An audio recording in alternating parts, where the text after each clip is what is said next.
तो क्या हालचाल बच्चे लोग, कैसे आप लोग, कैसे चल रहा है पढ़ाई लिखाई? होपफुली सब एकदम बढ़िया चल रहा है। तो आज हम लोग क्या देखेंगे? देखो, तुम लोग का तो नीट तो बहुत ही पास आ गया है, लगभग की 30 और 35 डेज। लेकिन अभी बच्चे लोगों का जो प्रॉब्लम हो रहा है कि रिवाइज कैसे करेंगे। मैं एज ए बायोलॉजी टीचर मैं तुम लोगों को ये बोल सकती हूँ कि देखो, ऐसे तो कोई पर्टिकुलर ये स्ट्रेटेजी नहीं होता है कि यही करना होगा, इसके लिए रिजल्ट मिलेगा, ऐसा बिल्कुल नहीं होता है, ठीक है। लेकिन हम लोग थोड़ा, जिस लोगों को प्रॉब्लम होता है, जो स्टूडेंट लोग परेशान हो गए हैं एकदम बिल्कुल कि कैसे रिवाइज करेंगे, बायो स्पेशली जिसमें से 360 में 360 आ सकता है, उसको हम लोग कैसे करेंगे। तो उसके लिए आज हम लोग कुछ स्ट्रेटेजी, मतलब स्ट्रेटेजिकल वे में अगर हम लोग चलेंगे तो थोड़ा मतलब हम लोगों को हेल्प हो सकता है, राइट। तो थोड़ा हम लोग देख लेते हैं कि लास्ट 30 डेज, मान लो कि मेरे पास 30 डे बाकी है अभी, तो ये 30 दिन में हम लोग कैसे थोड़ा बहुत करके हम लोग का स्कोर, अगर हम लोग 280 लेवल में है आउट ऑफ 360, उसको हम लोग 360 में लेके जा सकते हैं। तो these are the some stat, right. जैसे देखेंगे कि मेजोरिटी ऑफ द चैप्टर, मतलब कौन सा चैप्टर से मैक्सिमम नंबर, ये एक लास्ट 5 इयर्स का एक स्ट्रेटेजिकल मतलब एक स्टैट है कि कितना परसेंटेज ऑफ क्वेश्चन आया है। जैसे हम लोग देखेंगे सबसे इंपॉर्टेंट, अगर 12 में बात करेंगे कि जूलॉजी का अगर बात करेंगे, मैं ओवरऑल बायो का ही बोल रहा हूं, तो तुम लोग देखोगे कि 45% क्वेश्चन आया है कहां से? ह्यूमन फिजियोलॉजी से। Obviously this is the most important portion, क्योंकि इसमें अंदर तुमको बॉडी फ्लूइड, राइट, इसमें इसके अंदर एक्सक्रीटरी मतलब breathing and exchange of gases, बहुत सारा चैप्टर है। तो 45 मैक्सिमम पोर्शन। और नेक्स्ट जो आता है अगर देखोगे प्लांट फिजियोलॉजी से, राइट। तो प्लांट फिजियोलॉजी में मतलब एनाटॉमी मॉर्फोलॉजी, मेरे को पता है कि ये सब चैप्टर रटने में बहुत प्रॉब्लम होता है, लेकिन वेटेज किसमें ज्यादा दोगे? और इस बार न्यू अगर स्ट्रक्चरल ऑर्गेनिज्म देखोगे, इसमें से इस बार न्यू फ्रॉग ऐड की है, राइट। तो फ्रॉग में तुम लोग को थोड़ा तो फोकस करना ही पड़ेगा, क्योंकि लास्ट ईयर अगर देखोगे कॉकरोच से, हर बार लास्ट 3 साल से देख रहे हो कॉकरोच से एक या दो क्वेश्चन तो आ ही जाता है। क्लियर? अगर हम लोग मतलब क्लास 12 का स्ट्रेटेजिकली बात करेंगे तो मैक्सिमम पोर्शन आता है कहां से?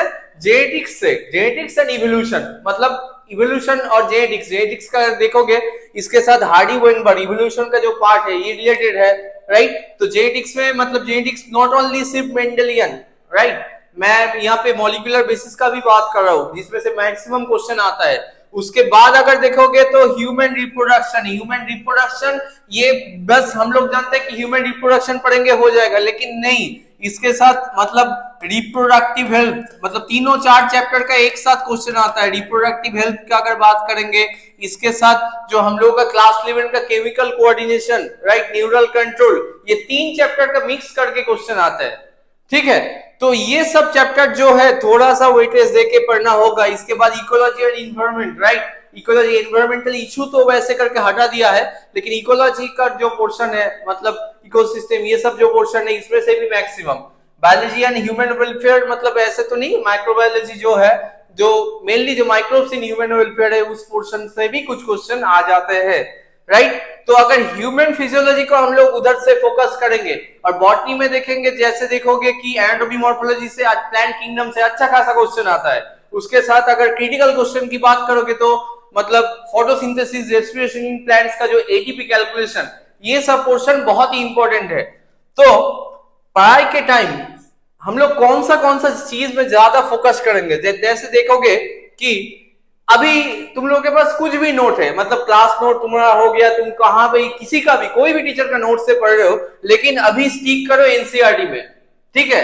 अभी तो पढ़ लियो, तुम्हारे पास जितना भी टाइम था उतना टाइम में तुम कर लियो, अभी स्टिक करो एनसीईआरटी में, राइट। एनसीईआरटी का एक एक चैप्टर और इंक्लूडिंग द समरी, समरी से भी क्वेश्चन आ सकता है, राइट। समरी जो पार्ट है उस पोर्शन से भी क्वेश्चन आ सकता है। ऐसा कि डायग्राम, मैंने नेक्स्ट पॉइंट में फोकस किया, देखो कि डायग्राम मतलब इंक्लूडिंग द डायग्राम।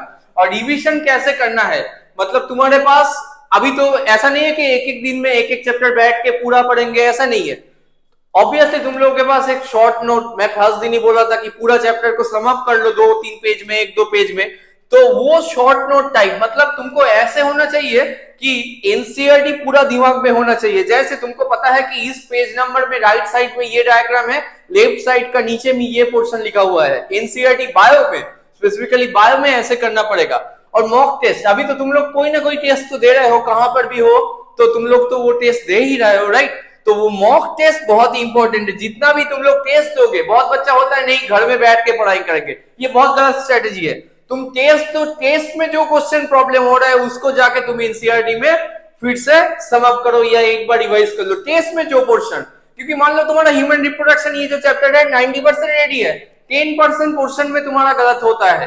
तुम अगर टेस्ट नहीं दोगे तुमको पता ही नहीं चलेगा कौन सा पोर्शन में मेरा बार बार गलती होता है, सेम मिस्टेक होता है, उसको कम करना है, नेगेटिव मार्किंग कम करना है, राइट?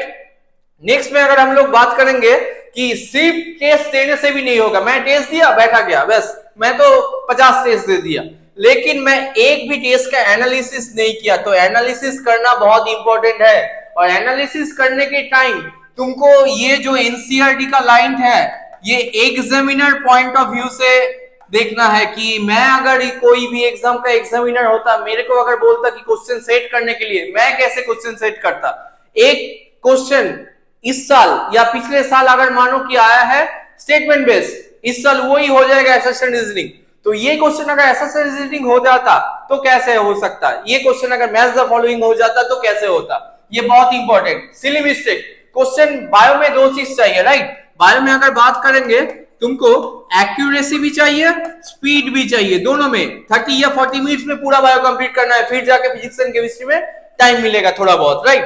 तो एक्यूरेसी में काम करने के लिए, स्पीड में काम करने के लिए मैक्सिमम जो होता है सिली मिस्टेक, एक वर्ड मिस हो गया, राइट? बट एक वर्ड था, एनसीईआरटी में लिखा हुआ है एंड, और नीट में कर दिया बट, बस दोनों का मीनिंग सेपरेट हो गया। लेकिन ये सिली मिस्टेक है, तुमको पता है, तुमको बायो ऑलरेडी पढ़ चुके हो, तुमको कॉन्सेप्ट पता है, सब कुछ पता है, लेकिन तुम ओमिट कर दियो कोई पर्टिकुलर वर्ड, जैसे सिली मिस्टेक हो गया।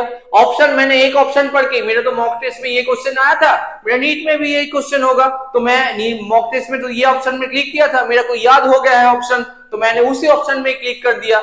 ऐसे बिल्कुल नहीं होना चाहिए, तुमको 4 ऑप्शन सही से पढ़ना है, 4 सेपरेट जो ऑप्शन। और कभी भी क्वेश्चन प्रैक्टिस करना है इस टाइम में आके, ऑब्वियसली वो ओएमआर शीट में टाइम देख के होना चाहिए। ऐसा बिल्कुल नहीं कि तुमको मतलब विदाउट टाइम मैं एक 100 क्वेश्चन बना रहा हूं 2 घंटा लेके, अभी वो टाइम नहीं है, ठीक है? तो मैं आज जो स्ट्रेटेजी मतलब तुम लोगों को बोला, ये थोड़ा बहुत भी अगर करोगे ना, तुम्हारा स्कोर देखो, मान लो कि ये मैं जितना भी आप बात भी बोला, इसका अगर 70% या 60% भी तुम कर लो, तुम्हारा देखो स्कोर, अगर लास्ट ईयर में तुम्हारा 260 आया था, इस बार देखो 340 अब आ ही जाएगा। और अगर पूरा करोगे तब तो 360 आने का हाईली चांस है, ठीक है? लास्ट दिन तक, लास्ट ओएमआर का लास्ट बबल तक एकदम मेहनत करते रहो, ठीक है? और फोड़ते रहो, ठीक है? चलो, all the best for your NEET exam, अच्छे से तैयारी करो, बाय।